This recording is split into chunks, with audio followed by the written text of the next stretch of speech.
अस्सलाम वालेकुम क्लास। उम्मीद करती हूँ आप लोग खैरियत से होंगे। आज हम हाजिर हुए हैं एक नए लेक्चर में, एक नई वीडियो के साथ। आज जो हम करने जा रहे हैं वो है future continuous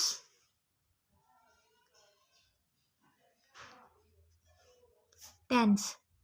future continuous tense, इसका जो जनरल फॉर्मूला है सबसे पहले हम उसको डिस्कस करेंगे। सबसे पहले सिंपल सेंटेंसेस में simple sentences simple sentences simple sentences में सबसे पहले सब्जेक्ट,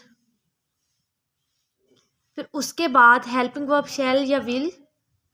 अच्छा, फ्यूचर के सारे जो टेंसेस हैं, future continuous tense, future perfect tense, future perfect continuous tense, इन सब में विल शैल ही हेल्पिंग वर्ब यूज़ होगा। इनके साथ एडिशन होती जाएगी, लेकिन विल शैल जो है मेन हेल्पिंग वर्ब्स हैं। उसके बाद यहाँ पे बी यूज़ होगा, फिर बी के साथ वर्ब की फोर्थ फॉर्म यूज़ होगी, और फिर लास्ट पे ऑब्जेक्ट होगा। ठीक है, और एंड पे फुल स्टॉप। मैं रिपीट कर रही हूँ, सबसे पहले सब्जेक्ट यूज़ होगा, सब्जेक्ट के बाद शैल या विल यूज़ होगा, शैल या विल के बाद बी यूज़ होगा, बी के बाद वर्ब की फोर्थ फॉर्म, और फिर ऑब्जेक्ट यूज़ होगा। ठीक है, उसके बाद हमारे पास है नेगेटिव सेंटेंसेस का जनरल फॉर्मूला। नेगेटिव सेंटेंसेस का जनरल फॉर्मूला। ठीक है,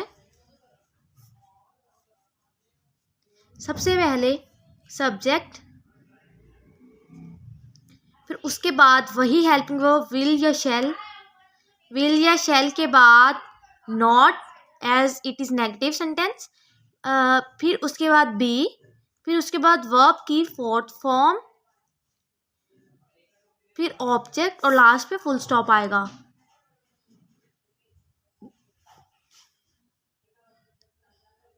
मैं रिपीट कर रही हूँ, सबसे पहले सब्जेक्ट आता है, उसके बाद विल या शैल आएगा, उसके बाद नॉट, और फिर बी, और फिर वर्ब की फोर्थ फॉर्म, और फिर लास्ट पे ऑब्जेक्ट आता है। ठीक है, इसके बाद जो है हमारे पास वो है जनरल फॉर्मूला इंटेरोगेटिव सेंटेंसेस का।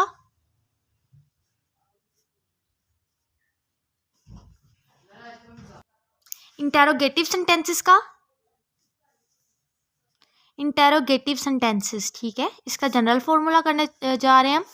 इसमें सबसे पहले हमारे पास आएगा हेल्पिंग वर्ब विल या शैल, फिर उसके बाद हेल्पिंग हेल्पिंग वर्ब के बाद सब्जेक्ट, फिर उसके बाद बी, फिर वर्ब की फोर्थ फॉर्म, फिर लास्ट पे ऑब्जेक्ट और क्वेश्चन मार्क। मैं दोबारा बता रही हूँ, क्वेश्चन मार्क लगाना ना भूलिएगा, इससे क्वेश्चन मार्क की वजह से आपकी पूरी की पूरी जो ट्रांसलेशन है वो गलत हो सकती है। ठीक है, उसके बाद जो हमारे पास है वो है negative interrogative sentences. Negative interrogative sentences,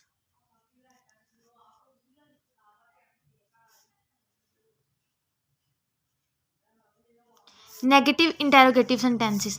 negative interrogative sentences में सबसे पहले हेल्पिंग वर्ब विल या शैल आएगा, फिर उसके बाद सब्जेक्ट आएगा, सब्जेक्ट के बाद नॉट आएगा, नॉट के बाद बी आएगा, बी के बाद वर्ब की फोर्थ फॉर्म आएगी, और फिर लास्ट पे ऑब्जेक्ट और क्वेश्चन मार्क आएगा।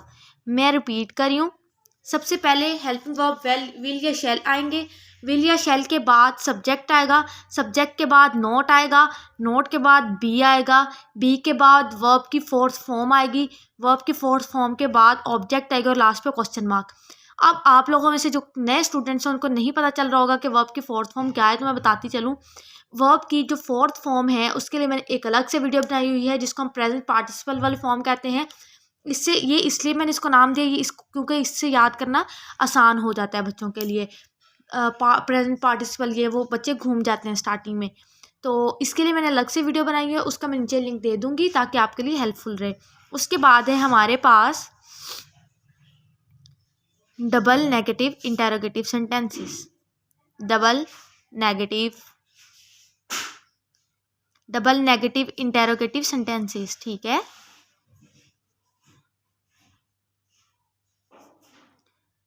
डबल नेगेटिव इंटेरोगेटिव सेंटेंसेस में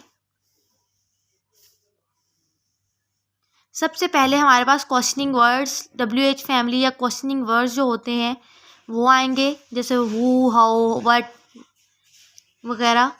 फिर उसके बाद हेल्पिंग वर्ब विल या शैल आएगा। विल या शैल के बाद सब्जेक्ट आएगा। सब्जेक्ट के बाद नॉट आएगा। नॉट के बाद बी आएगा।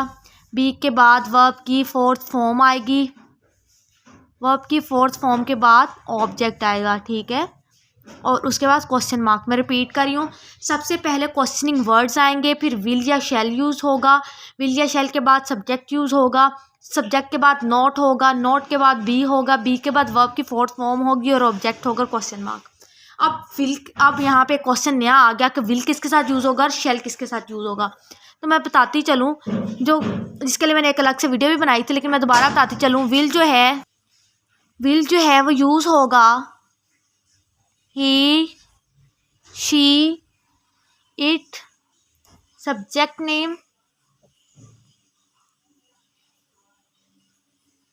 दे, यू और प्लूरल नेम्स के साथ। और जो शेल है वो सिर्फ यूज़ होता है आई और वी के साथ। इसमें एक एक्सेप्शन भी है जो कि आर के लेवल पे नहीं बताई जाती, और आप लोगों के लिए अगर वो बता दी जाए तो आप लोगों के लिए काफ़ी कन्फ्यूज होती हैं। उम्मीद करती हूँ आपको आज का लेक्चर समझ आया होगा। वर्ब का जो लेक्चर मैंने बनाया था वो उसका मैं लिंक नीचे दे दूँगी। अपना और अपने घर वालों का बहुत सारा ख्याल रखिएगा, दुआओं में याद रखिएगा। मिलते हैं एक नए लेक्चर में एक नई वीडियो के साथ। अल्लाह हाफिज़।